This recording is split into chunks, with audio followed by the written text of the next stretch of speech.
What's going on, everybody, and welcome to episode 16 of the Fallen for Film podcast. I am Ryan O'Toole, and that guy, you may not know him. His name is Colin Williams. Colin, how are you? I'm doing good, man, dude. I'm freaking busy, dude. As Me you guys too. know. Yeah, dude. As you know, as some people know, I'm moving, so it's just a little hectic right now. I was super busy yesterday. Busy making our new graphic here that I did last night. Yeah, you guys like it? Yeah, give it a so, thumbs up if you like it on YouTube. So if you're watching the video version, I made a new little fancy, I don't know, little boxes or whatever. Got some popcorn up in here. Yeah. So I was doing that and doing that. I was gonna watch Pirates of the Caribbean 3, and then I was up like doing this and working on thumbnails and just grinding, dude. I was busy. Yeah, you're hustling. You're working a lot. You're in the moving process. You're making thumbnails and all that for the show, which is awesome, man. For me, I've just been working nonstop. Essential employee, all that stuff. Got to make the money. But yeah, I'm really exhausted, but I'm always fun. I always look forward to this, man. Whenever we film the podcast, whenever I make videos for YouTube, that's always the fun part at the end of the day. And I almost used a different mic today. I was like trying to really switch things up. Yeah, it had the arm, and I looked like more podcasty. So I was like, okay, I'm gonna try it just for the podcast. And then I tested it out, and it sounded like ass. So I decided not to use it. And it's raining in Florida, as you can hear that. It's rain and thundering. Yeah, I can hear it. I apologize about that, but it's raining. Somebody's gonna someone's gonna comment thunder here. Yeah, for real, man. 4th of July was really anticlimactic yesterday. So happy Independence Day for all us Americans out there. Happy 4th. Been a tough year for sure, but that's what makes this country so great is that we can debate and have these issues and want it to things to change and whatnot, but while still embracing it's great. But it was anticlimactic though because it was raining the whole time. So there's fireworks still going off here and there, but just chilled in my house. I didn't do anything. Yeah. What did you do? Did you do anything for 4th of July? Yeah, I watched Hamilton. Hamilton just came out on Disney Plus this week. Thank goodness that came out on Disney Plus this year because I've been waiting to see that musical. They turned it into a movie adaptation on Disney Plus. Basically, Hamilton was supposed to come out next year in theaters, and Bob Iger and Lin-Manuel Miranda, who created the show of Hamilton, wrote all the songs in the book as well. And they announced it was coming on Disney Plus for Independence Day. And I'm happy it did because it's easily my favorite movie of the year so far. I loved it. Wow. Over the Five Bloods. And it's amazing, dude. I had go check out my review once you watch Hamilton because it's a musical. And a lot of people complain a lot about Broadway musicals, and today it's the best one I've seen for sure. Hamilton was amazing. The performances. Better than Grease and La La Land and some of the Dancing in the Rain, and it's very inspirational. It has a huge fan base. I think it's great for all generations: young kids, teenagers, adults, and elderly people as well. Though they can take something away from Hamilton, and I just loved everything about it. It's on Disney Plus. Is it? It's long. It's almost 3 hours long. But wow. I think if you dedicate the time to watch it, those 2 hours and 40 minutes will go by like that because you're so invested in the music. Like all of that Broadway musical, it's all singing and rapping. Like I was surprised there was no dialogue scenes. Like that's how great it was. I see. To me, I don't know much about Hamilton at all. So when it came out, or when people were talking about it, I was like, wait, what is this? Is it like a movie version, or is it like that's how it was recording the not podcast, recording the recording it was recording the musical, and it's like it's almost as if you're there, and I didn't know that at all. I was just like, what is this? I had that mindset going in. I'm like, this is a Broadway musical, not a movie, but it's a movie the way they did it. They filmed the actual performance at the Richard Rodgers Theater back in 2016. And so it has there's great cast members in this. Lin-Manuel Miranda, Leslie Odom, not sure if you know him. He was in Harriet and also Murder on the Orient Express. Daveed Diggs, who was in Blind Spotting. I have not seen that. He also popped up in Wonder. I have. I've seen. He was in Wonder. He was one of the teachers in Wonder. Yeah. Yep. Wonder. Dude, that movie makes me. He's great. Jonathan Groff plays the King George. He was awesome. He was hysterical in that.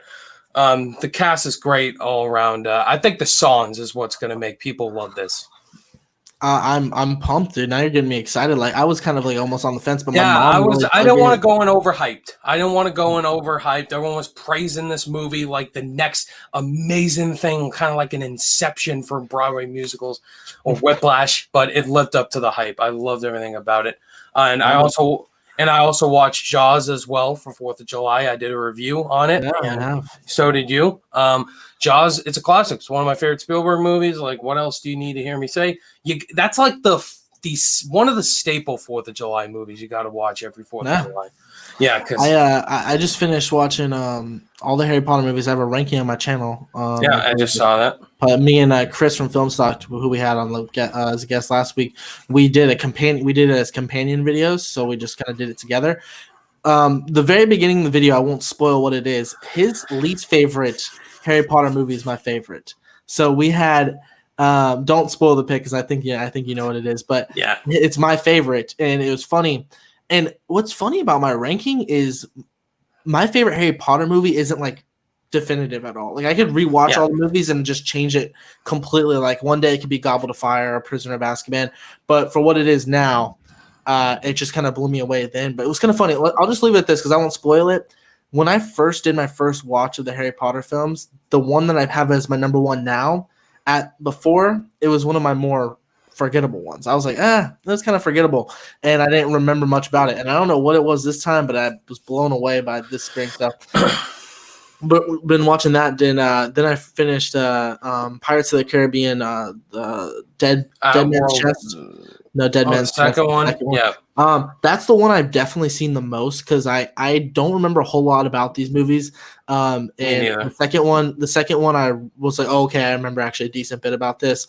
And oh my god, it's so long for the lack of plot it has. I was like, oh my god, it's a simple plot. And then I was like, and then it became a running joke between my girlfriend and I when we were watching. Like every scene, a character would just like show up and it didn't explain how they got there. They were just it was the funniest thing. They're like, oh my god, they did it again. And but the ending, I will say this, by the ending was so awesome and so exciting and so much fun that I almost forgave all its flaws and I gave it 4.5 out of 5 stars on Letterboxd. So like I was really pumped, and then I'm really pumped to see the third one. Gonna do ranking that, and then I'm gonna be doing ranking the Back to the Future films too because of the 35th anniversary. So I'm excited to do that. I'm sure you have a ranking on your channel, don't you, or do you not? For Back to the Future? Yeah, do you not have one? Or? I don't have one yet. I probably will at some point. Actually, if you wanted to do that very soon and kind of do like a little companion thing, that'd be like we could say we could do that. Yeah, pretty soon. I'll probably do that like, soon. Yeah. Yeah, I haven't finished rewatching the second one yet. Then I'll get into the third one. Yeah, we could definitely do that. Is there any non-movie related things going on in your life right now? While I really want Big Brother to be starting up real soon, and we're actually going to be talking about Big Brother 22, which is heavily rumored, as always, to be an all-star season because everyone's talking about with the COVID and going on. They could possibly be doing an all-stars again. We don't know. We're going to do our Dreamcast if you guys are Big Brother fans, but we'll get to that later. It's a reality show that Ryan and I love. So if you are... I just asked Colin, do you guys watch Big Brother? And Colin's like, yeah. I'm like, oh my God, we got to talk about this on the podcast. Yeah, so if you're wondering what the hell it is, look into it. And I think it's on CBS. It's really fun. So we'll be talking about it on the podcast, not like, freaking a bunch because we don't want to like... You know something? That's good. Cody auditioned for Big Brother twice, and he's met three house guests. One is really well known, and 2 are really well known as well. Yeah, that's crazy. He met Derek, and he met Johnny Mac and Meg. He took pictures with all 3. They're on Facebook. Derek, I'll show you them after. I'll show you. Derek is like one of my favorite players ever. Absolutely, man. I can't wait to talk about him.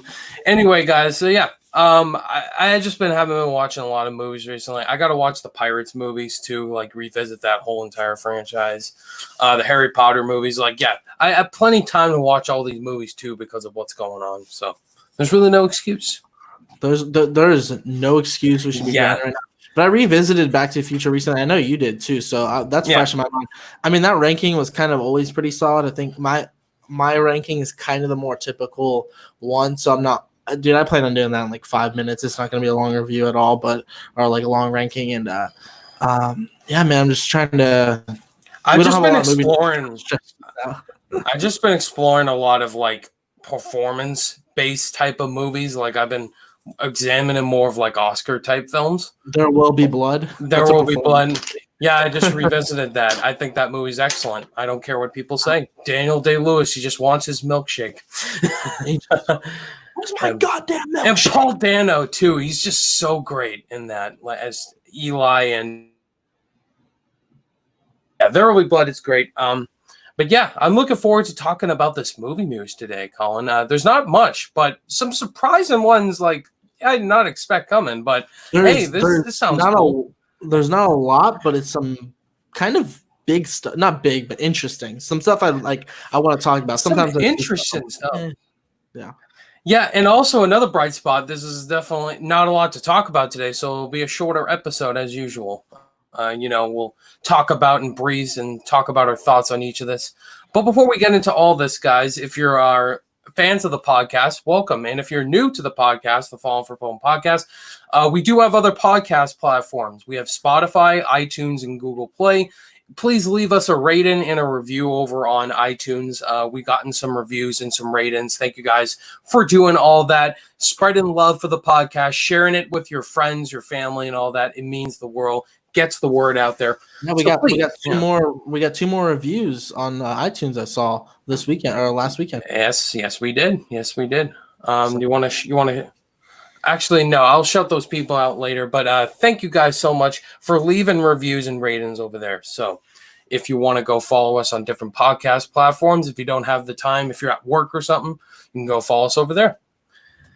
So anyway, let's get to our first topic today, Colin. A new trailer just dropped for the new David Ayer film, The Tax Collector, Shia LaBeouf. Shia LaBeouf. I watched the trailer. It looks really cool. I mean, it's a gangster type of film. It kind of reminded me of like Baby Driver mixed with Goodfellas, like a Scorsese, Edgar Wright type of film mixed into one. Colin, what were your thoughts on this? I know you're a big Shia LaBeouf fan. Yeah, I think you probably saw my tweet, dude. Like, I was like, when are we gonna say that he's a great actor? I mean, Peanut Butter Falcon and Honey Boy, dude, those movies just like no Oscar love whatsoever, and they were fantastic movies. You still haven't seen Honey Boy, actually. That movie's great. I have not. Dude, he carries the movie, dude. He's like, he's so good, so good.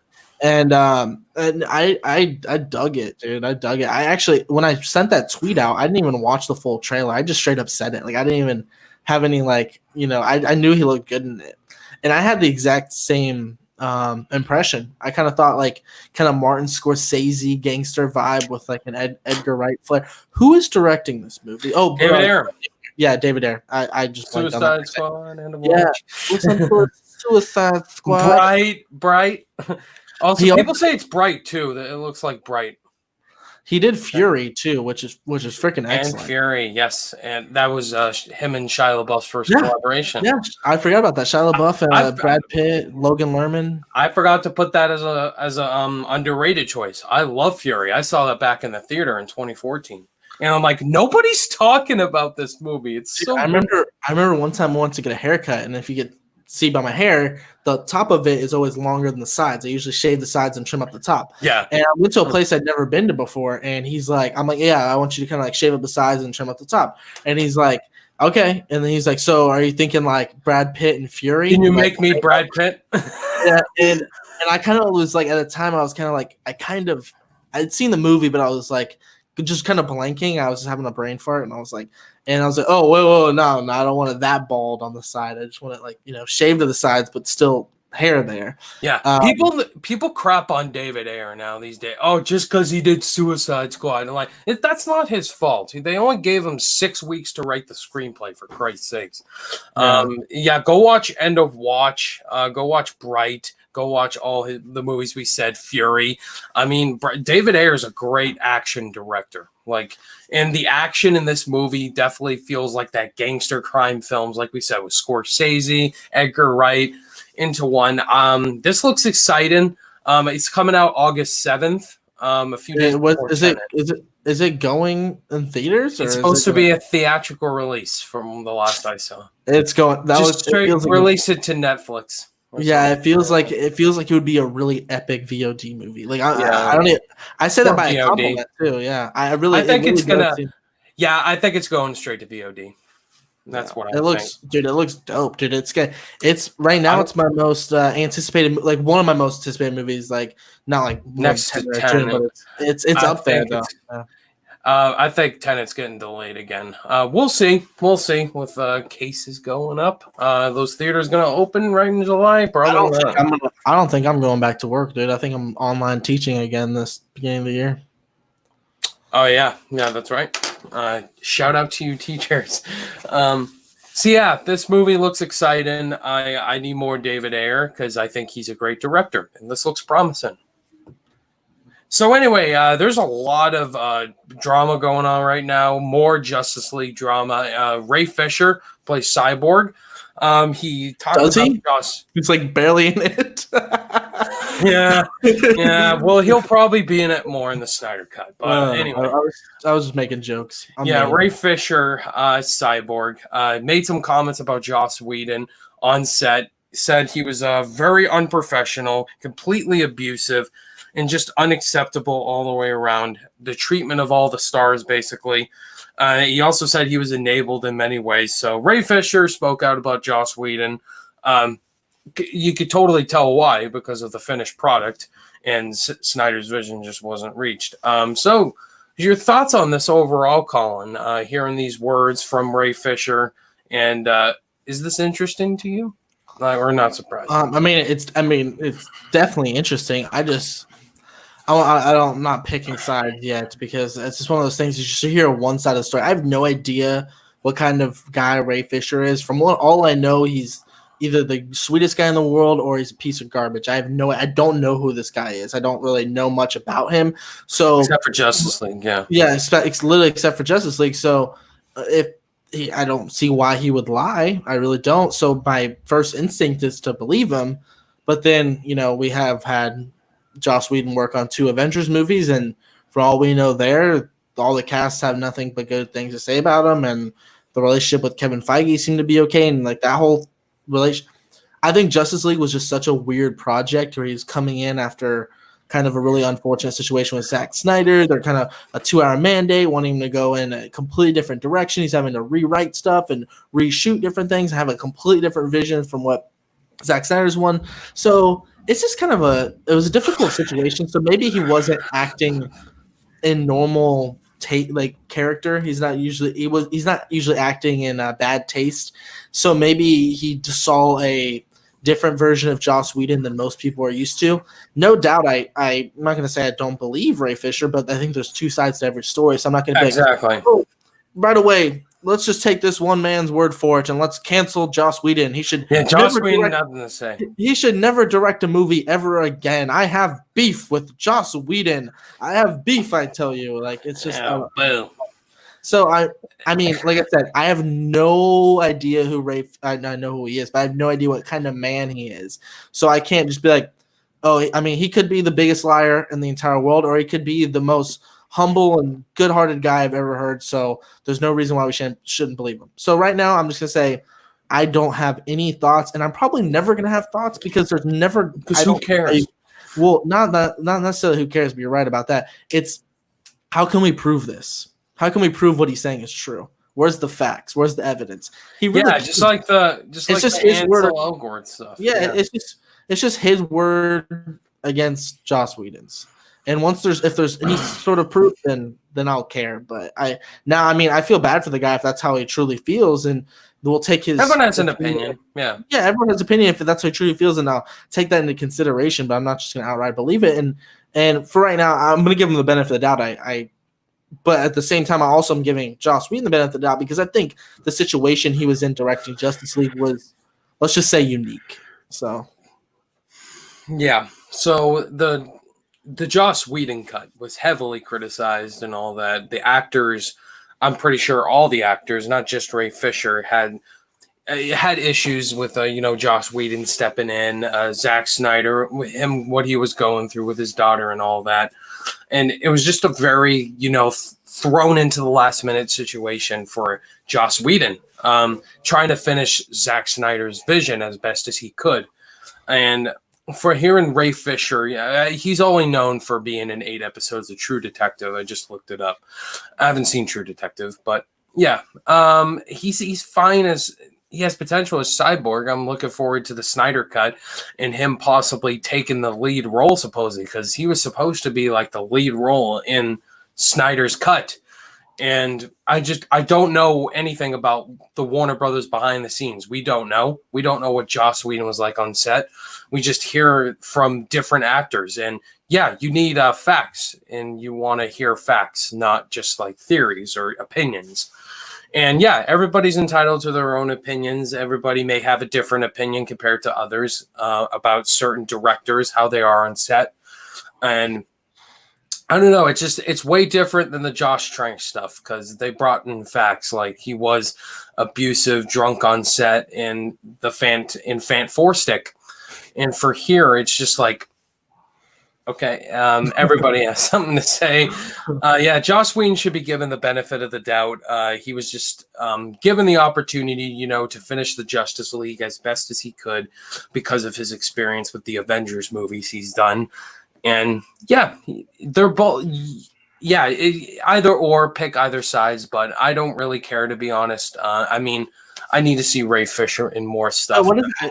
It's so vague. Like he was abusive and said, like verbally. I guess I think that's the only way he could be. I didn't see Cyborg with a black guy. Was he hitting people? Was he drunk? Yeah. Was he yelling out bombs or stuff like that? It was probably verbally abusive. But like I said, if that's true, that's horrible, and then that should be taken care of.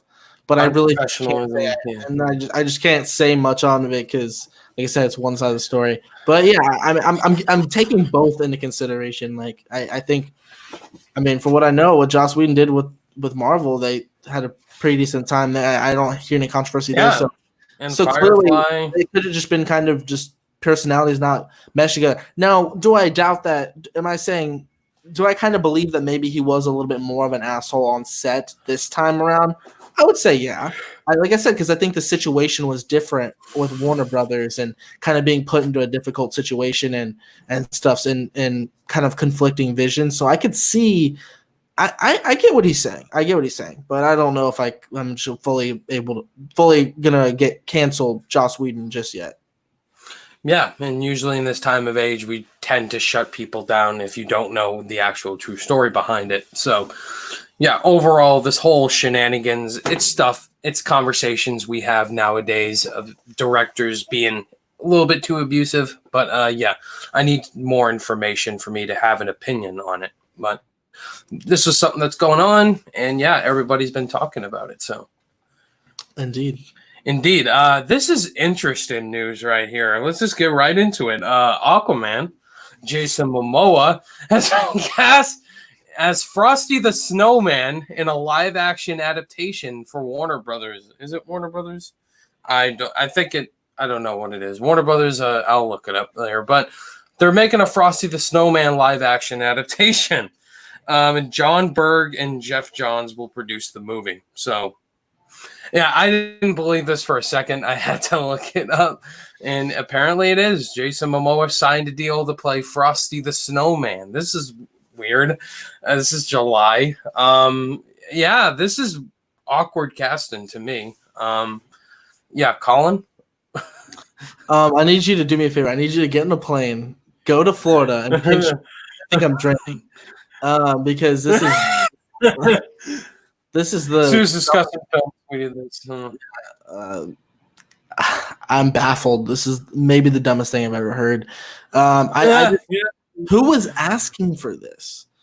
Who's asking? Nobody. Nobody. Not one. I swear to God, Ryan. I swear to God, no one in the right mind has ever wanted a live action Frosty the Snowman movie, and nobody has ever once suggested that that Jason Momoa should play him. Nobody, and it could be, for all I know, it could be the greatest movie ever made. But for all I know, it could be the greatest movie ever made. But it's just a head scratcher because it's weird casting, and I like Jason Momoa. I actually really like Jason Momoa. I think he's great as Aquaman. I mean, his movies suck. Khal Drogo. Yeah, Khal Drogo. He does the same thing. Yeah, man, this is weird. I literally don't have much thoughts on it besides it's weird, it's odd. It's where are they going with it? Is it? It's supposed to be live action, kind of like the Lion King and stuff like that. I don't know. Are you just? We need to stop supporting these remakes because it's inspiring other studios to do dumb shit like this. Because Lion King, they're gonna make a live action Rankin Bass universe now with Rudolph, with Santa Claus is coming to town. There's beef with not beef. I'm sorry. There's You see like Lion King, right? And you see him make $1 billion, and then it's just like, oh, well, we can do that too. And it's just, Yeah, the original is a classic you watch every single Christmas. The original Frosty the Snowman from Rankin Bass. That's another thing too. I don't give a crap about Frosty the Snowman. Colin doesn't care about Frosty. Colin hates snowmen. Colin episode title. Yeah, that's it. That's Colin hates snowmen. What was I saying? I didn't watch the animated movie. I don't care at all. I like the Grinch Stole Christmas. That's my animated one. So let's do a live action one. This is July, and we're talking about Christmas. Yeah, we did have a live action Grinch, and it was actually kind of good. So. Speaking, a Christmas movie might be in my underrated, overrated section. So we'll talk about that later. This was like the movie news topic of the year for me. Like, nobody in the universe thought Jason Momoa would play Frosty the Snowman. If you predicted that, I would have slapped you in the face really hard. Frosty who even asked for this? I mean, is this really necessary? Are they like planning this live cinematic universe now with Rankin Bass now, live action universe, kind of like they did with Disney? I'm like, oh. I really enjoy Frosty the Snowman. Watch it every Christmas. But I don't see the point to this. Jason Momoa just is not Frosty. Like, my man, happy birthday. I was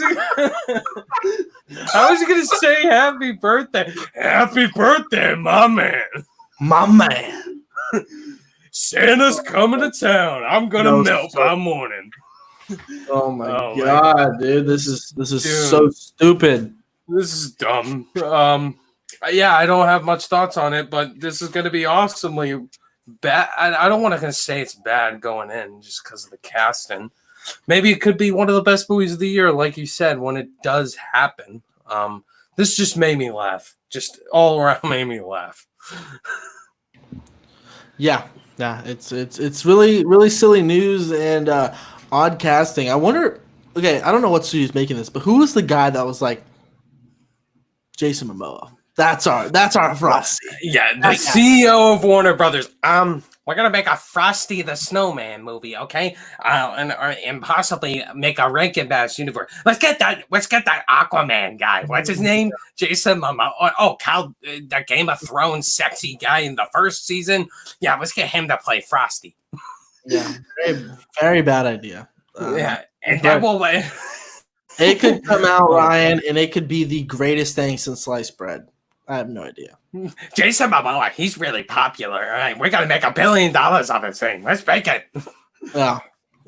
That's basically the whole pitch meeting on this through StreamYard or something. I don't know.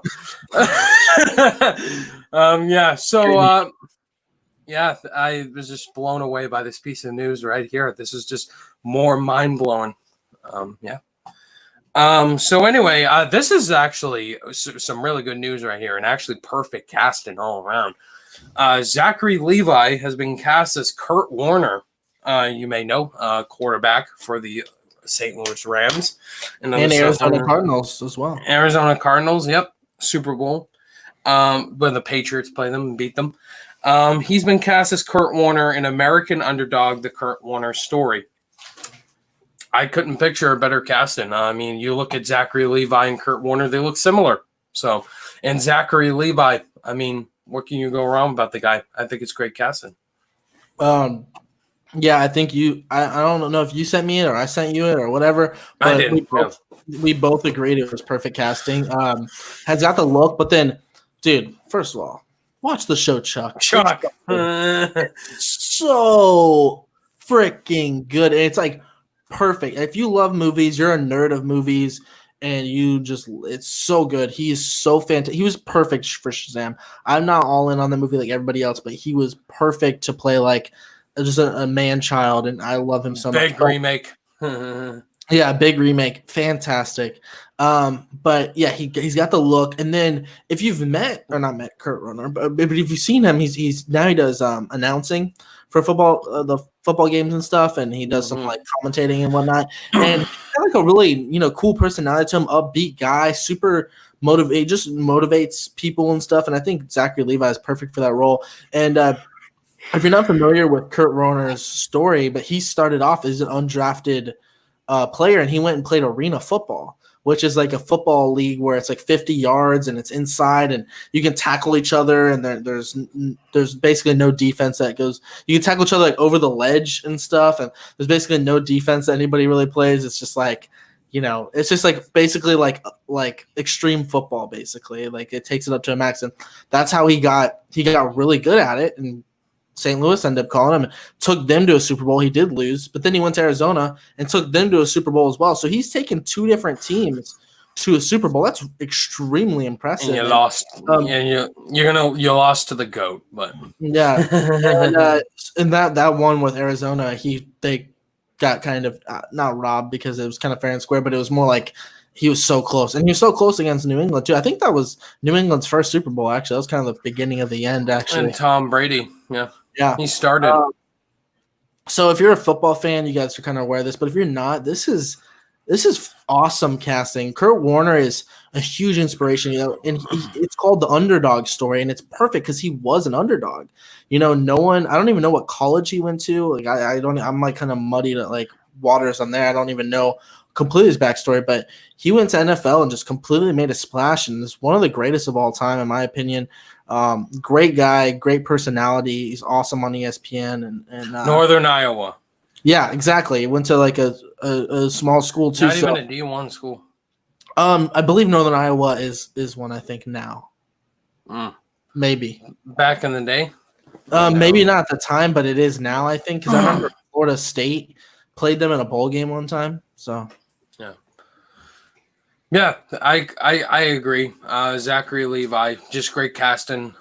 As Kurt Warner, looks just like him. He's also kind of an underdog actor too. That's kind of coming up in the ranks with all his projects, like you said, Shazam, Tangled, and Chuck, which I have not seen. But yeah, he's a really likable guy. Love his personality, and him as an actor has a lot of potential. And with Kurt Warner, just like an underdog type of quarterback who was really great at the position. An inspiration to football fans and stuff. So this could be like a really heavy-hitting underdog sort of sports movie. And I'd love to see like a Gavin O'Connor do this. Yeah, who's going to direct it? That's a good question, yeah. Yeah, like a sports, you got to pick like the sports movie directors like Gavin O'Connor. Like that's just the first one. I'd love to do a sports movie. Clint Eastwood. He's done $1 Million Baby. But I'd like to see him Invictus? Did he do Invictus? I don't know. I think he did Invictus. That's a sports movie. I want to see him. I think I would like to see him. It's a soccer movie. But yeah, I interesting stuff. Yeah, I'm looking forward to it. This is perfect casting. Yep, he did a sports movie, Invictus. It's a soccer movie. So I vote Clint Eastwood, even though he's getting old, but I think he's still got a little bit left in him. You know who do a great sports movie? Did David Fincher do a sports movie? No, never done a sports movie. Yeah, he'd be a good one. Damien Chazelle, I like to see do a sports movie. Damien Chazelle would be pretty good because he usually, even though a lot of it's music based, he usually does men or people that are really committed to something and will do anything for basically like he treats music, like Miles Teller's character treats music like it's a sport. Like it's so passionate to him. Like it's like a larger than life thing. So if you have someone like Kurt Warner who clearly feels that way about football, I think Damien Chazelle would be an excellent choice, or Gavin O'Connor, or Clint Eastwood. I think those are my top 3 picks. Yeah, let us know on YouTube who your director choices would be for that Kurt Warner biopic film. So yeah, that's great news all around. I'm looking forward to anything Zachary Levi does, especially Shazam 2 and all his other projects too. So yeah, I'm very excited for this. All right, so that's it for the movie news. That's it. That's it. That's all. And we're at 35 minutes in. This is all the movie news that was worth talking about this week. So, Colin, I think we should just get right into our underrated and overrated picks of the week. Yeah, sounds good. All right, so I'll start with let you give yours. I gotta turn off an alarm on my phone real quick before it goes off. Yeah. Go ahead. Yeah, so my underrated pick this week is Batman Mask of the Phantasm. It's now on Netflix, so if you guys haven't seen Mask of the Phantasm, it's one of the best Batman movies. It's a fantastic animated film, origin story all around for Bruce Wayne. It has one of the best villains with the Phantasm, and the animation just is breathtaking. Like, it has one of the best opening scenes to a Batman movie all around. The action's gritty. It explores Bruce Wayne like we've never seen him before the Dark Knight trilogy. And yeah, the score is incredible in this. It's just very haunting. And Mark Hamill is the Joker. I mean, this was during the Batman animated series too. You had Kevin Conroy and Mark Hamill, which I hear nothing but praises all around for those actors. I just love it. I saw it for the first time last year, and I got the hype around it, and it's just great. Batman Mask of the Phantasm is on Netflix right now, so if you guys have not seen it, Colin, go watch it. That's a great pick. I've never seen it, dude. I will. I'm actually not surprised by that pick at all because I think you kind of hinted at that last week when we talked about our favorite Batman moments. So you were pretty high on that. No. I guess it's my turn, dude. Oh my god, we're only 37 minutes in. I feel like it's damn. I'm like, this is a short episode today. Just started the podcast. So my underrated movie of the week. This is a fantastic movie. Don John. This movie's great. Good pick. Great pick. Joseph Gordon-Levitt stars in it. Scarlett Johansson stars in it, and Joseph Gordon-Levitt directed it as well. And it's fantastic. It's essentially about a guy who has trouble kind of committing to a relationship. Really religious guy, is kind of in routine, likes to clean things and he's like a proud man, likes to work out, likes hanging out with his boys, likes going out, and he loves watching porn. And he's like a little too Brie Larson. And it's to the point where he's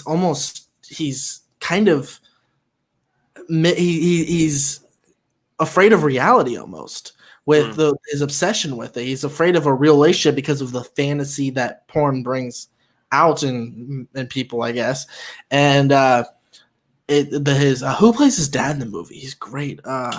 His dad is fantastic in the movie. I feel like he's like a famous actor, but Scarlett Johansson's in it as well, and she plays a completely. She's Rob. Is it Rob Brown? Is it Rob Brown? I guess that must be it. But he's fantastic. No, Tony Danza. That's his name. Yeah, Tony Danza. Whoever played the dad in Don John, that's him. He's great. And this movie's fantastic. And what are your thoughts on it? Because I know you've seen it and you kind of feel similar about it. I really enjoy it. I'm not the big romance guy, but I think that one really worked for me. ScarJo, just that got my fantasies and love for her as a celeb crush and all that. And yeah, JGL, that's one of his best movies. Yeah, it's fantastic. I love it so much. It's really rewatchable too. That's what's great about it. It's I can throw it on at any time. My girlfriend does it too. So yeah, love it. All right, so let's get controversial. My overrated Christmas movie, Nightmare Before Christmas. Yeah, I agree. Unfortunately, oh my god, I can't stand that. We're gonna have the dislikes now. I've never been a Nightmare Before Christmas junkie. It's a very popular Christmas Halloween movie. This is Halloween. I did a Disney live stream over on Larry's channel, Larry from LC Screen Talk. Yeah. And there's a lot of Nightmare Before Christmas fans on that panel. I know Rachel was on there and some other people. It was like picking our favorite Disney songs, basically, in a tournament. And there was a lot of Nightmares songs in there. I'm not a Nightmare Before Christmas die hard. It's fine. Like, it's just not for me. So, yeah. Sorry. Isn't there, like, sequels to the movie, too? Like, there's one in... What's the one that's like Caroline, maybe? What's like it's like a Halloween one, I think, too. I don't know. I don't know if there were sequels for it. Anyway, yeah, I don't know, man. I just never really I don't like the animation on it. It's just creepy to me. Maybe that's just the animation's fine. It's good. Jack Skeleton, one of the most iconic animated characters of all time. It's directed by Henry Selick, who did Coraline, I love Coraline. That's one of my favorite. Yeah, that's the one I think I'm talking about. I think that's the one. Coraline's excellent. Marries some girl or something. I remember showing it to my students one time when I didn't have anything. You showed Coraline to your students? Yeah, it was during Halloween. And you are a terrible teacher. I didn't really pay attention. That movie would terrify children. Well, they're seventh graders. They should. I think they can handle it. I don't know. Can they? Is it too dark? Was I being risque? I meant a fifth grade. I thought. Oh yeah, you teach seventh graders. Never mind. Yeah. So anyway, Nightmare Before Christmas. I know we're gonna get hate, but sorry, I'm just not that diehard for it, and Colin either. So. Yeah, that makes me feel better. I've never really understood the hype for it. It's fine. I mean, I don't want to say I don't like the animation. I just think it's the animation style isn't really. No offense to the studio that does these movies, but they're just not all that appealing to audiences. They're just not. They don't look. They look weird. It looks weird, and it's kind of interesting and it's cool looking. But maybe I'm kind of one of those people that's like, it's all right. That's all right. Colin, did you find an overrated pick? Yeah, it's funny. One of my favorite genres in film is comic book movies, but for some reason I keep picking them. So I picked Black Panther. Batman Begins. Yeah, Batman Begins. What was the other one I picked? I picked something else recently. I forgot what it was. I think Shazam's overrated. I think Aquaman's overrated. I picked something else. Oh, Shazam. What else did I pick? Before Batman Begins, I picked something else. Can you remember? I don't remember. Oh, Deadpool. Oh, Deadpool. Yeah. Okay, I'm picking another one. Here we go. Let's get controversial. I think you'll agree with me, actually. Batman v Superman Ultimate Edition. Everyone talks about this movie like it's the greatest thing they've ever seen. They're like, oh my God, it fixes the movie. It's like, dude, no, it doesn't. It does not. It makes it longer. It makes it better. I will say it makes it. It does. It's better. It fills in the gaps, but then it's just longer. I don't want to see this movie for that much longer. It's just, I have no idea how kids would like BVS. And I'm not saying maybe it's not made for kids, but like you see Avengers Endgame and it's made for adults, but there's no way. I remember when that came out, the kids were, at my school, they were like, oh my God, so hyped to see it. I used to work with elementary school kids too, and they were so excited for all these Avengers movies. Oh my God, if I was a kid, if I was 7 years old watching BVS, I would be snoring my eyes out. But we're not talking about the theatrical film. The theatrical cut. It takes an hour and 40 minutes until Superman and Batman fight. Yeah. And that movie's 2.5 hours long. Yeah, so that's fine, the theatrical cut. I'm talking about the Ultimate Edition. Griffin talks about it like it's the greatest thing ever, and that's fine. I mean, you can have your opinion. I'm not like hating on it. I think everyone has their own opinion. And he's got fair points but people say it's better than Civil War, and I'm like, are you No. And then Zach Pope thinks it's fantastic as well. A lot of people are like, oh my god, it just changes the movie. First of all, they shouldn't need an Ultimate Edition to make the movie good. Honestly, I think there was no excuse for the movie we got in the theatrical version. There was really no excuse. Yeah. Putting logos for the Justice League and the shoving in Doomsday. And that was Zack Snyder. And it's right. It's his writing team. It's Zack Snyder's writing team. It's not good. Yeah, it's he's not a good storyteller. He's great. Chris Terrio and David S. Goyer. I don't know if David S. Goyer has done. I don't know if I don't know who his writing team is fully. Someone who's the guy that did Batman Begins. He did. Yeah, he did Batman Begins. Yeah. So he's done. He's proven that he can be an okay writer, but I don't know, something about this. The Ultimate Edition. Everyone acts like it's like the greatest thing ever. It's like, dude, it's not that. It's not that good. Yeah, David S. Goyer and Chris Terrio. That's his screenwriters.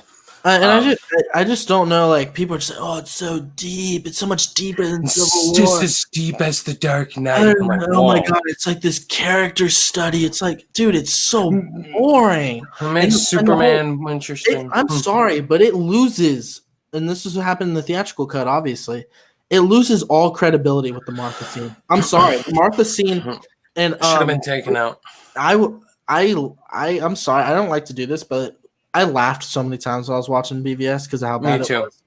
And the theatrical cut. And I watched Ultimate Edition with an open mind, and I was like, this is definitely better. It definitely fills in the gaps. I do like what it did for Superman because I liked Man of Steel a lot. Yeah, and then this is the definitive cut for sure. And he's definitely given more to do in this film. And I just think there's no narration in the beginning of the movie, but then Amy Adams ends it with narration. Like, who is she talking to? Like, was she? It's like she didn't start the film. I mean, why is she starting with narration? It's like, I don't know. The movie's a mess, even with the 3 hours. And I just think, I don't know. I just think people just hype it up because it's so much better than the theatrical cut, which is not saying much in my opinion. I think both cuts are. The second one's average. Yeah, completely agree. It's not as great as Civil War. I mean, it improves the movie. It's definitely the definitive cut. It improves Superman a lot, gives him moments in an actual arc that makes sense. But yeah, it's the same movie, just add in those 30 minutes of more story. Yeah, so that's all I got to say there. Yeah, so thank you, guys. Yeah, that's underrated, overrated. Yeah. All right, so now let's go to fan questions. Fan submitted questions. Short podcast, man. We are at a very short podcast. We're not even an hour in. So fan questions. Thank you guys as always for submitting in fan questions. We got a few I think that are really good questions to answer. We're going to answer Jacoby Porter on Twitter, who asked us, in your opinion, what was the best summer movie season of the past decade? 2014. Like, this is easy for me. Yeah, 2014. Like 2014. Yeah, 2014. You had Days of Future Past, Dawn of the Planet of the Apes, Guardians of the Galaxy, How to Train Your Dragon 2. What else? See, I don't remember a lot of movies that came out at a certain point. Like, I know movies that came out in a year, but I don't know. Winter Soldier was spring. Yeah, Winter Soldier came out in April. I think. Edge of Tomorrow, was that May? I don't know if Edge of Tomorrow. Edge of Tomorrow was a summer movie. And how we define summer movie season like changes every year. I feel like it's like, oh, does it start this point or is this point? So I don't. I'll just go 2014. Whatever Ryan says. Yeah, 2014 was an excellent year for summer blockbusters. He also asked, did he ask another one? Oh, no. Cody O'Toole, the one and only on Instagram. Do you think there will be a movie made in the future about the Black Lives Matter movement? Possibly a movie, but I think they'll probably do like a straight to Netflix movie, kind of like they did with 13, or something like The Hate You Give. basically just talking about all the events with the Black Lives Matter movement. But yeah, this could definitely happen for sure. I think it would be a Netflix movie though. Yeah, maybe like a documentary or a docu-series or something. I mean, history says it will, because every time anything has happened in America, there's been something not bad, but like things are happening that are pissing people off, protests and stuff. Like the Vietnam People War. taking down monuments now. Yeah, really? Yeah, I don't understand that, but I mean, some monuments, I guess, I kind of understand if it's like, people who are racist, but even then, it's like I mean, let's attack the people who are racist now. Like, justice. Yeah, I don't know. Yeah, but anyway, I don't want to get political, but it's just like,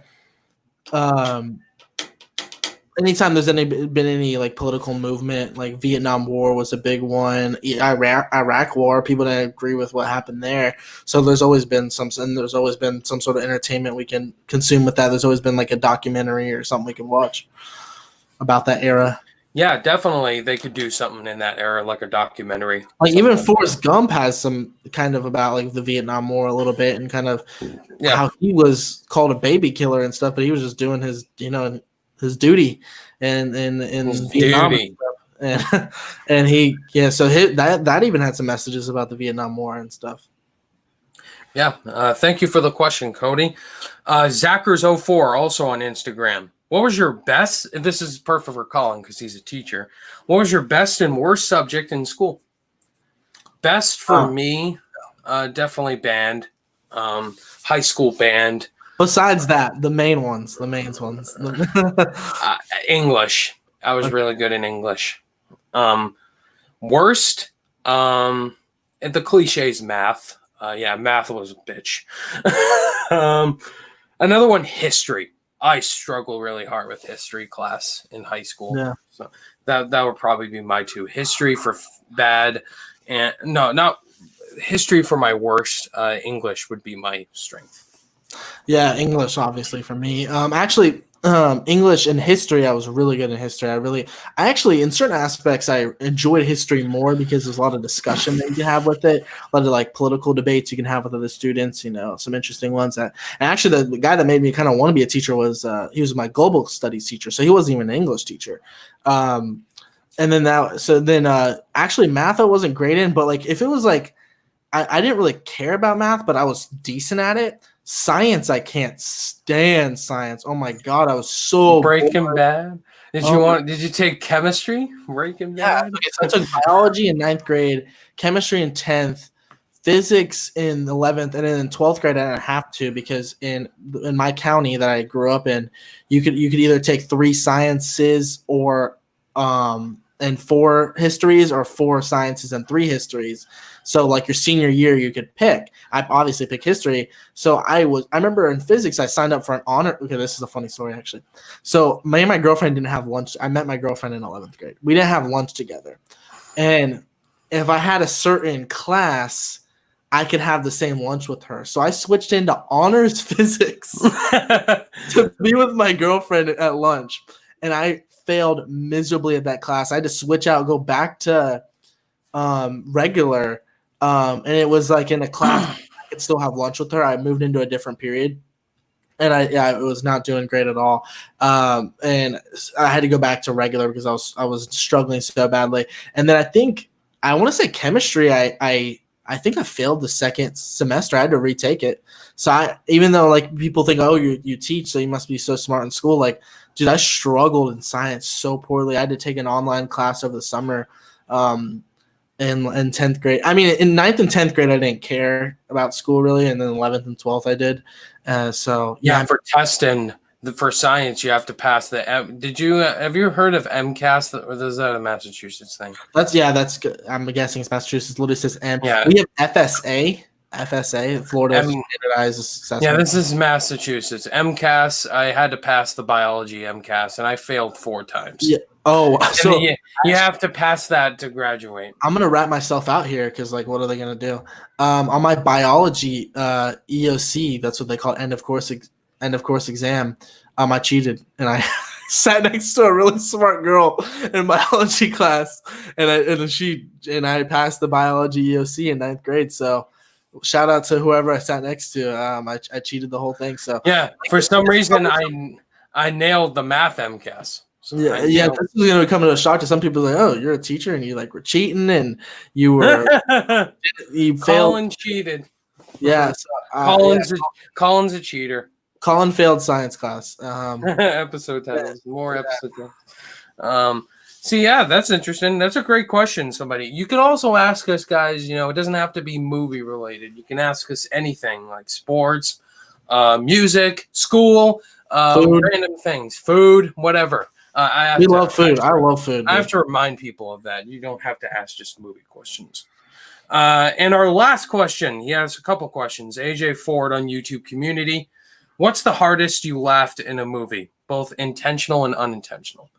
I think unintentional, definitely The Fanatic, The Rum, Trolls, like many of those guilty pleasure movies that are just unintentionally hilarious.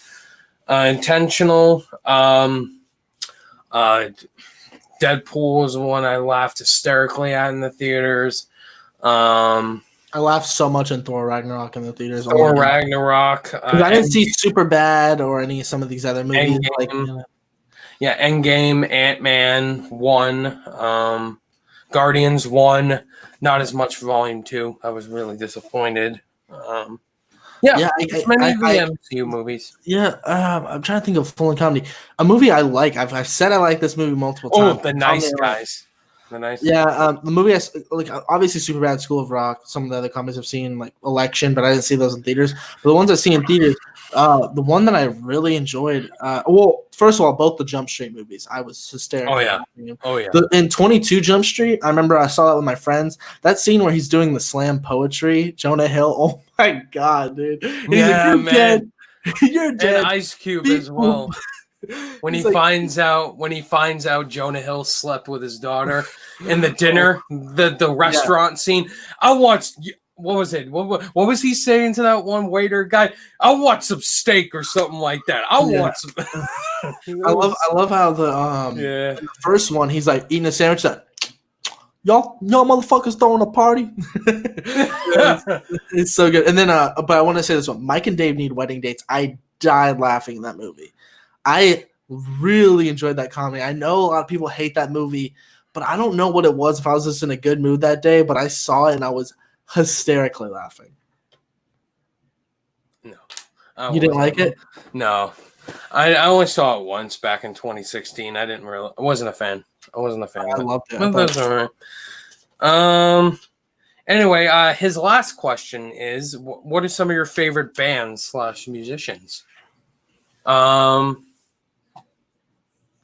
For bands, I really like a new band Cody's introduced me to, AJR. I don't know if you've heard of them. I'm bad about keeping up with like music. AJR is a good one. Ed Sheeran, I listen to him too. Linkin Park, Coldplay. The modern band. The Beatles. Yeah, the Beatles. The modern band I listen to right now is Cage the Elephant. I actually saw them in a concert. I don't know if you ever. You probably heard of them. I've heard of them. Yeah. Yeah, I like them a lot. That's like a modern one. But the music I've been listening to lately is like old school rap and like hip hop. So I have like NWA, 50 Cent, Nelly, like early 2000s music as well. So stuff like that. I grew up liking Eminem a lot, but like I love rock and roll. So like Led Zeppelin, AC/DC, Van Halen, dude, like the Kinks, dude. I listen to like I love like classic rock too, dude. I just jam out to some classic rock. AC/DC, dude, I can just throw on any time. They're like, highway to hell, highway, the thunderstruck, thunder. And, right. Opening of Iron Man too. Opening of Iron Man. Oh yeah, Back in Black. Great song. Great song. Yeah, those are it for questions. Those are the really great questions right there. Thank you guys so much for submitting them. Next week, we want more food questions. We want music questions and stuff like that. We love to answer random questions. Yeah, random stuff. We talk about movies all the damn time. Throw some Yeah. stuff. Speaking of not talking about movies, now let's talk TV.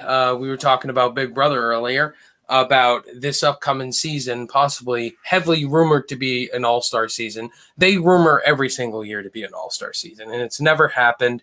But I think here there's high 90% potential it could be an all-star season. Colin and I were huge Big Brother fans. This is a show, if you guys never heard of it, it's on CBS. It's on its finished 21 seasons, on the 22nd season now. Basically, a group of house guests get selected across America. They come to this one house in LA, and they spend about 90 to 100 days locked in this one house. They compete in different competitions, compete for head of household, power of veto, nominate 2 people for eviction. There's blindsides, there's alliances, there's showmances. It's better than Survivor. It's better than Survivor. It's better than Survivor for me. I used to be a Survivor fan, but not anymore. Like, I didn't get into it again because it got really bad. But yeah, so we're going to talk about Big Brother 22 potentially being an all-star season, and what fans of the show have been making videos, what their dream cast would be for All Stars 22, like all male house guests, female house guests. And so what Colin and we got 8 males, 8 females who we would want as our dream cast for a second Big Brother All-Star season. Yeah. So Colin, I only made the guidelines from Big Brother 10 and up because I don't think anybody. I've only been watching since season 15, and then I know some people from 14. I watched a little bit of 14, so I put like maybe I did. I think we'll have lots of similarities. Basically, I don't think people from 10, 8, and 9, I don't think any of them are coming back. Possibly one, which we'll talk about. So what do you want to start with first? The females, then the males? Yeah, we can go ladies first, and then you could just list off all of them you have, and then I can list off mine if you want to do it like that. And then maybe just talk about who you know. Yeah, some of these people I know aren't coming back, but they're who I would want to be in an all-star season. Yeah. First one is Nicole from the previous season, Big Brother 21. I had her as well. So Nicole, she was my favorite. She was my favorite house guest last season, easily. I was happy she won America's Favorite. I wanted her to win, but obviously Mickey just completely took control of that whole game. It was unfair. Nicole's great. I think she has a very high shot of coming back. She's a very likable house guest. Yeah. America loves her. Yeah. And she'd be perfect for an all-star season. I had her as well. So before you move on, I think she's great. I think she's cute as a button, and she's so sweet. Actually, I think she's a teacher too. So shout out to her. She is. She is. Yeah. Yeah. So I really enjoyed her. Like towards the end, I was definitely rooting. I knew she wasn't going to win, but I was definitely rooting for her. I think she came in 3rd place. I think it's kind of like a good casting. So I put her as well. Yeah, the females were harder for me than the males. Like the males were easy for me. Yeah, the males were easy for me too. Let's see. Not a lot of women have won, unfortunately. Yeah.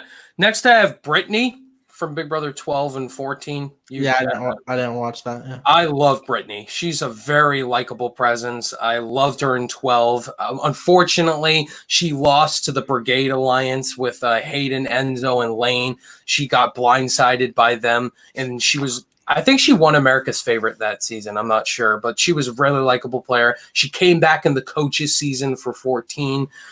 She's very likable. She's played against some of the greatest players in Big Brother with Dan, Janelle, and Boogie. So she knows how to play against the all-stars, and I think Brittany's the definition of an all-star. I don't think she's going to come back, but I would love to see her back. Okay. All right. But go for it. Next, I have Angela from Big Brother 20. Tyler's. Yeah. Angela, I think if you're going to bring Tyler back, Angela has to come back. I think I read somewhere. Yeah, I put Tyler. I'll just spoil that, but I didn't put Angela because I didn't do any couples. Now, I'll say this. Somebody asked Tyler if he was going to come back for an all-star season. Tyler said he's only coming back if Angela's coming too. Okay. So I have Angela here. I don't think they'd invite both of them because they would go in as 2 people. People would target them right away. Yeah, and she's a very recent house guest. Angela's super athletic. She made it to Final 4. JC beat her, which is surprising. I really like JC a lot. She's she's attractive. She's gorgeous. I mean, they're going to get a lot of gorgeous girls in the house with personalities, a lot of athletic girls as well. She has the athletic skills. And yeah, I think out of all the females, she would be ones to bring back. All right. I did not pick her, but she's you didn't know? Okay. Next I have Casey, the winner of Big Brother 20. You're going to get a lot of winners on an all-star season. And Casey won Big Brother 20, even though I thought Tyler should have won easily. Casey was great. She was a competition beast. Tyler should have won easily. He was my favorite all year, but I still really like Casey. Casey was great. I loved her personality. She's a football player. She's athletic. She won lots of competitions for the what was that? What was their alliance name again? Was it Level 6? I think it was Level 6. Yeah. Yeah, one of the best alliances in Big Brother. She laid low. She laid low the first few weeks, and then she really dominated the whole game. I knew she had the chance of possibly winning because Tyler really bittered some of those jury members, and it was a bummer. Tyler played the best game, like hands down. He should have won. So I went with Casey. Next, I have Nicole, winner of Big Brother 18, and she was on Big Brother 16. Oh my God, I had the biggest crush on her. Went back and dude, I didn't pick her because she already won, and she already had 2 chances. She's one of my overrated female winners. She's my overrated Big Brother winner. Yeah, I thought she deserved it that year. Actually, I actually really I thought she deserved. She played a really good game. Nah, Paul should have won. I hated Paul. For me. We'll get to Paul. We'll get to Paul later, but Nicole, she was great in 16. Really great in 16. Loved her personality. Her showmance with Hayden is cute. But in 18, she came in her showmance with Corey. And now she's married to Victor now. So I can't wait to talk Victor later. But yeah, Nicole, she's a very likable player. America loves her. And if you're talking female all-stars, you got to bring Nicole back. I think she's overrated in terms I didn't think she deserved it over Paul. I thought Paul played a better game than her. No. Because everyone hated Paul in the jury, so that's why he lost. And in 19 as well. I hated Paul in 19. I thought he was such a bully. When it comes to bullying, but as game goes, he should have won both of those seasons. But Josh, he's the worst winner of all time, I think. Yeah, absolutely. Next, I don't know if Andy might be my worst. But I hated him too, dude. Yeah, I think then it goes. At least Josh was entertaining for what. Yeah. So Nicole, I think she would be back. Next, I have Davon. Davon is definitely coming back. She already has had 2 chances too, though. Yeah, she came back for 18 and 17. 17. She had that whole fallout in the jury house with Paulie and the fight with Frank as well. Frank the Tank, dude. I almost put Frank. I put him as an honorable mention. He's never coming back. He's not coming back. I actually liked Paulie, and then he became a douchebag. I don't know what happened. Yeah, SJWs. Davon, she's a loudmouth. She's a loudmouth for sure, but she's TV entertainment. Like, they're gonna bring Davon back easily. Yeah, she'll be a part of drama for sure. Yeah. This house guest, she's not coming back. She just had a 3rd child, Vanessa, Big Brother 17. Yeah, she's one of the best people. I picked her too. I think she's one of the best people to not win. Best players to not win. She's like a Janelle. She's like a Janelle. She was the best player that year. Steve ended up winning. I think Steve was good too. Steve took her out. Yes, Vanessa was the best player that year, and I put her as well. Yeah, Vanessa, she's the strategic mindset, the poker player, and she's one of the best to never win the game next to Janelle. She knows how to play the game physically. Just her emotions, what concerned me that season. Yeah. But she just had another baby, so I don't know if she'll ever. If anything didn't go her way, she would just cry. Yeah. And finally, Rachel from Big Brother, winner of Big Brother 13 and 12. I'm aware of her. Yeah. Yeah, Rachel's my favorite female player to ever play. Over Janelle. I that's because I haven't seen Janelle's Big Brother 6 and 7 All-Star seasons. So Nicole from 18 is probably my favorite female. Yeah. Rachel's a dominant physical player. She tells you how she feels. She's not afraid to say how she feels. The showmance with Brendan's iconic. Nobody plays like that anymore. Everyone's so timid and like doesn't want to. And I love her quotes too. Floaters get a life vest. That's her saying, and her laugh too. It's just great. I love Rachel. All right, I guess we get a minute. My female, I did Vanessa's too. I didn't know she had a baby, so I would love to see her because she was easily the best player that year, but just unfortunately came in third place. Then I did get Nicole from season 21. Loved her. I think she'd be great. Another one, I didn't like this season very much. Ironically, it was my first season I ever saw, but a lot of racism and like controversy this season. Helen from season 15. Oh my God. You didn't like her? I liked her at the start, and then I hated her. Well, I don't care if I hate her. I don't like her either, but she was a good player, so I think she'd be great. I think she was running the house for a while. This player, I didn't love her, but I think she was in a very toxic season 19, and she was injured. Christmas. Christmas. That's a great choice. So, I would like to see her and see what she could do because she broke her leg, and she has a high chance of coming back too. First of all, speaking of Jessica and Cody, that disgusted me that season. Jessica and Cody were Cody disgusted me. I like Cody by the end of it. I felt bad for him. They were questioning if he even fought for our country and if he even had a daughter and all this stuff. And I loved it. And then they won $1 million on The Amazing Race. They just had another baby too. So yeah. So yeah. I loved them. Okay, so I went Christmas. And then I went Kat from last year. Kat from season 21. Oh, her. Yeah. I thought you were gonna go Caitlin. I was like, oh my God. Oh my God. I went from Kat season 21 because I thought she was really funny, dude. She was super funny to me. And then I went actually Rachel's sister, Alyssa from season 15. Remember her? I almost picked her. She was my favorite in 15. I think she was a good pick because she they found out that was her sister and she kind of got into some controversy. So that was a season full of bullies. So I just think she didn't really get her chance to really shine. Then I went with Bailey from season 20. Ooh, I think. Well, wait, I don't know if they just had another baby, but yeah.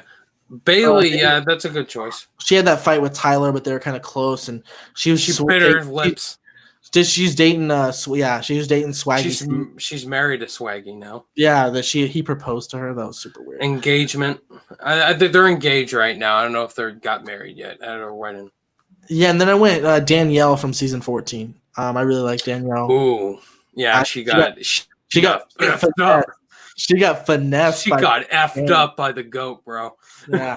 I don't know if he's. Yeah, bro. I might put someone else as the goat. But do you want me to start off for the males? I can start off for the males, or you want to go, or what do you want? Yeah, you can start with the males. Okay. Go right ahead, man. Go right ahead. So this one's obvious. It's obviously Derek. I want to see Derek play again. Yeah. I mean, Yep. Derek. So you think Derek's the greatest player ever? Oh yeah, I don't think it's close. I have an art. Well, my pick, Dan, is the best to play because he's played twice. He won in 10, and he got runner-up in 14. And I think because of the stats, Dan had in both seasons, he never had a vote cast against him. And he swept the entire jury vote. He got all 7 jury votes in his season. And Derek has never been nominated. So that alone, too, is a very impressive stat. And if Derek were to come back... The thing is, Derek... go ahead. I'm sorry. If Derek were to come back for this All-Star season, he said he'd only come back if he was playing against the GOATs, like Derek, Dr. Will. He wants to play against the best. And if he came back again and made it to Final 2 and won again, then we could have a debate and say who's the best. No, yeah. Derek's my favorite because first of all, great. That season was so funny. I loved that season. But I know, right? what made him so great is he just everyone liked him. Whereas Dan, he was great, but I think he kind of rubbed some people He's the a wrong teacher. way.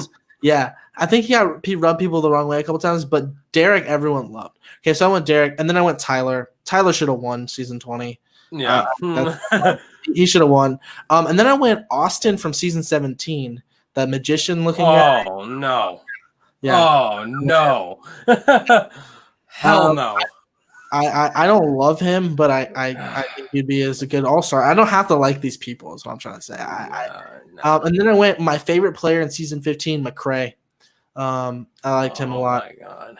You don't like him? No. I didn't have anybody from 15. Yeah, I had. Well, you have to take in consideration I haven't seen as many seasons as you, so my picks were limited. And then this is one of my favorite players of all time, Johnny Mac from season 7. Yes, everybody agrees Johnny Mac should come back. Yes, Johnny Mac. Okay, and then so funny. Actually, probably one of my favorite players of all time, besides Johnny Mac. He's a Gator fan. He went to the University of Florida. Zach from season 16, bro. Oh, I missed on Zach. I had him on the honorable mentions. The Fruit Loops. He Fruit Loop dingus. So with Zach, he posted some comments before about CBS that were a little bit shady most recently. So I don't know if they bring him back. But yeah, I love to see Zach back, dude. He was so freaking funny. He had my favorite Zingbot roast of all time. Oh yeah. What was it? Who wears pink and who cuddles with men? You call him Zach. Oh! Yeah, well, what's funny is because there was a gay guy on the season. He had Frankie. Hair. So they're like, "Who's cuddles with men? Loves Frankie." People. Yeah, Frankie. Did you have Frankie? No, I didn't. But Ariana Grande's sister, our brother. Yeah. And they didn't pick him. They picked Zach. That was so funny. Zach, that was so funny. So I think we're speaking a foreign language to like 90% of our audience, so we're sorry. If you are Big Brother fans, guys, comment down below on the YouTube. I went my second to last pick is Ian. He won over Dan in season. Yeah, I almost did. I just went with Dan overall. Yeah. Ian was a good winner. He's not bad, but because of what Dan did to some of those jury, that's easily the most bitter jury of all time. Dan deserved to win. I don't know, bro. Paul's jury was mad. Bro, Dan with that funeral speech, oh my God. That was the best moment I've ever seen in Big Brother, dude. No, the Zach calling everyone out's house meeting, that was a GOAT moment. You have to watch season 14, bro. That funeral speech by Dan. Yeah, best moment of all time. I've seen highlights of that season. And then my final pick, season 18, Mark, that big Jack dude. I liked him a lot. Dude. He was so annoying the last time. Really, I thought he grew up kind of chubby, and I think he Wreck-It Ralph. I call him Wreck-It Ralph. and he dealt with bullies and stuff, so he was just like really motivated, like worked on his body, and I thought you were gonna pick Jason for a sec. The cowboy Jason from 19. Oh, I'm blanking on that guy right now. The cowboy Jason. I'm like blanking. Yeah, Alex. You remember Alex from 19? Oh yeah. Cowboy Jason. He broke Christmas's foot. He broke her foot. That guy, yeah. Yeah. No, I'll go Mark. I think Jason's a decent pick. I wasn't really a fan of. I don't think I picked anybody from 19 except for Christmas. I hated 19's easily the worst. 19's one of the worst seasons for me. Yeah. So those are my picks. And now you're number one is my favorite player ever, Dan. Winner of Big Brother 10, 14. Dan, I know Dan has said he's not playing again, but if you convince him, if they get Derek for an all-star season and you convince Dan, we got Derek for the all-star season. All right, maybe I'll come back and play one more time. It's definitely a dream. Dan, he has a YouTube channel now. Dan. I would love to see who would win, Dan or Derek. He does a gaming channel now, Dan. So he never talks about Big Brother on there, and whenever people bring it up, he just ignores it. I think Dan, if in order to convince Dan to come back one more time, I think you gotta bring in some of the best for this All-Star season to convince him for one more time. I don't think he will, but I mean, if you're gonna have an all-star season, you got to put one of the greatest players to ever play the game. You got to put the greatest players to ever play the game on an all-star season, mixed with the entertaining personalities for TV. because that's what makes entertaining TV in an all-star season. So, yeah, next, Derek. I mean, he's one of the greatest players ever as well. The cop. Nobody knew he was a cop at all. He had one of the best plans and strategies for Big Brother. He made everybody love him, and he just made everyone look like a fool that season. And he has easily my favorite diary room speeches ever. I love all his comments he makes about his house guests. Like with Zach, he's my troll or something like that. I was just laughing. He's my snake. He's my snake. I love that. Derek. And there's a whole part where he's like planting seeds, and he's like, step one, like do that, and and Team America too. So he laid down the lines there. So yeah, Derek is an obvious all-star. Next, Tyler. I don't. You said everything I was gonna say. Tyler, going into that season, he just seemed like that cliche surfer dude that was gonna get voted out week 1, and he won. He got second place, dude. Very smart guy. And won the first HOH competition. He backdoored Swaggy C and just made so many different moves left to right. Level 6. I mean, Tyler is an all-star. He's got to come back. Next, I have Hayden, winner of Big Brother 12.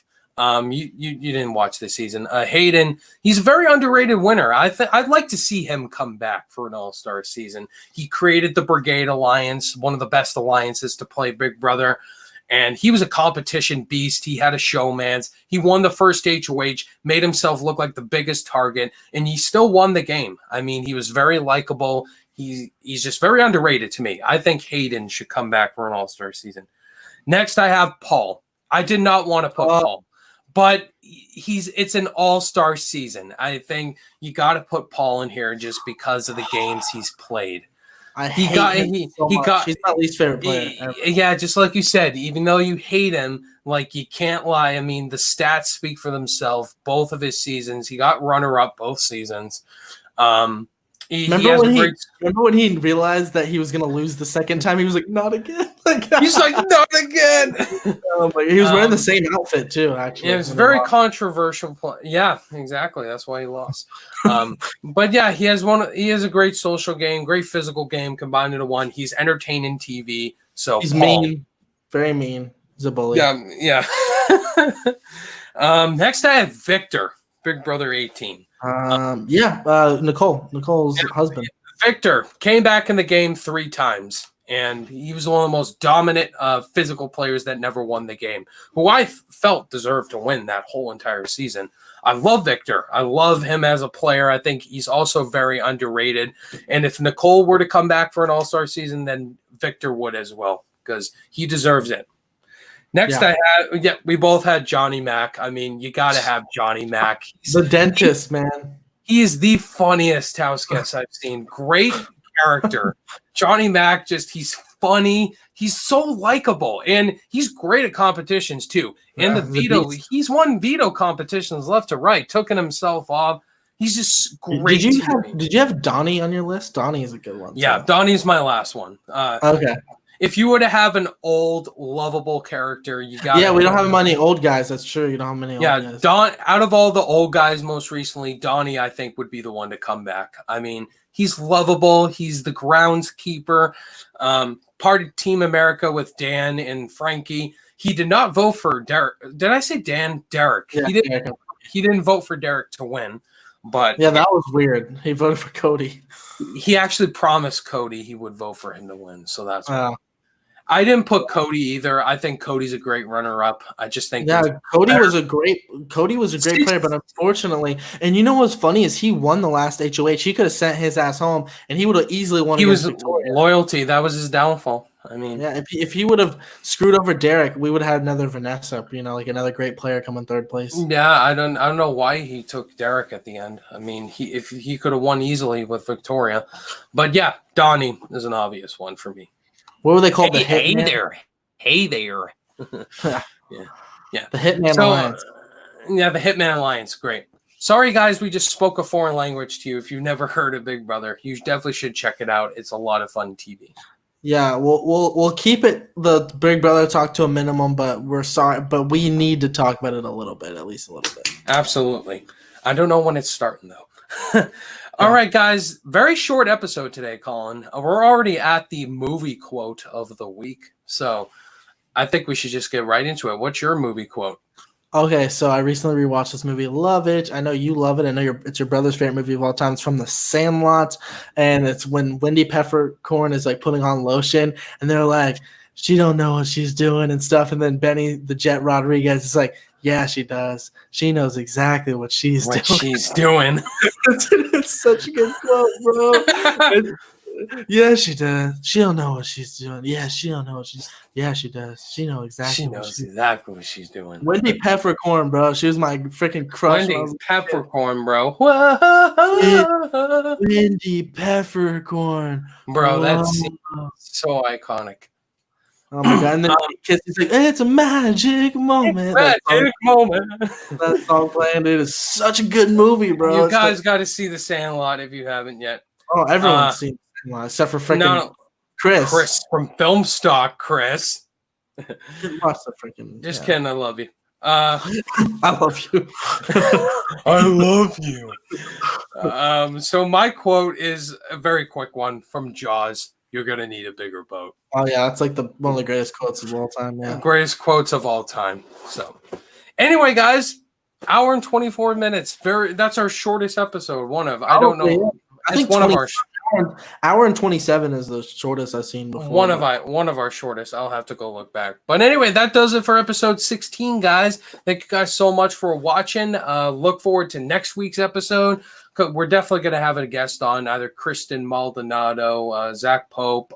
We just need to reach out to people, see what topics are worth talking about. So anyway, Colin, before we close out the show, tell them all your social media stuff, what you have coming out on your channel very soon. Yeah, you can look me up. Just my name. It says it right there, Colin Williams. My Twitter is right underneath that. Is Colin Williams MR. I'm really active on there as far as just reacting to movie news and stuff. Instagram is probably where I have my biggest following. I post regularly on there and stuff. That's Colin Williams Reviews. If you want any first reaction to see any my thoughts on a movie I've ever seen, new or old, follow me on Letterboxd at CWilliams991. I am super active on Letterboxd. I review anything and everything. I'm watching the Pirates movies. Recently watched all the Harry Potter movies. So my reviews are over there. So be sure to check me out over there. As far as what's coming out on my channel, as always, every single Monday when the podcast drops, an hour before the podcast drops, is my MC rewatch series. This week is Iron Man 3. So watch that and then kind of watch this podcast as well. What else? I got my Harry Potter ranking I just posted. I'm going to be doing Back to the Future and Pirates of the Caribbean ranking very soon, and probably some other stuff. Maybe I don't know, top 10 I might do a decade stuff because I started my channel in 2020, so I didn't do I think I might do some top 10 favorite movies of the decade, top 10 comic book movies of the decade, some stuff like that. I'm going to do that too as well. So Ryan, take the floor. Yeah, thank you, man, as always, for joining me, my co-host. Anyway, you guys know where you can find me. You're watching me right now. As far as my channel this week, I will be doing a top 10 list this week. Probably favorite comic book movies of all time updated. I did that 3 years ago. I definitely need to update that. So look forward to top 10 favorite comic book movies of all time. We got 2 new movies dropping this week. The Old Guard with Charlize Theron on Netflix, and Greyhound on Apple TV. Do you have an Apple TV Plus still? I do. I'll probably review that. Oh, and July 10th. What's the movie with Adam Sandberg that's coming out on Hulu? Oh, Palm Springs. I want to see that. Right. That's my number 1 on my list right now to see. That's right. That also comes out this week. Palm Springs on Hulu. So I'm going to watch that and Greyhound. Those will be my 2 movie reviews. Yeah, we have 3 movies dropping this week. I'm not watching the Charlize Theron one. I don't care about that one. But. Yeah, so 3 new movie reviews dropping this week, guys. Look forward to that. Thank you guys so much for watching episode 16 of the Fallen for Film podcast. We'll see you guys next week. Bye-bye.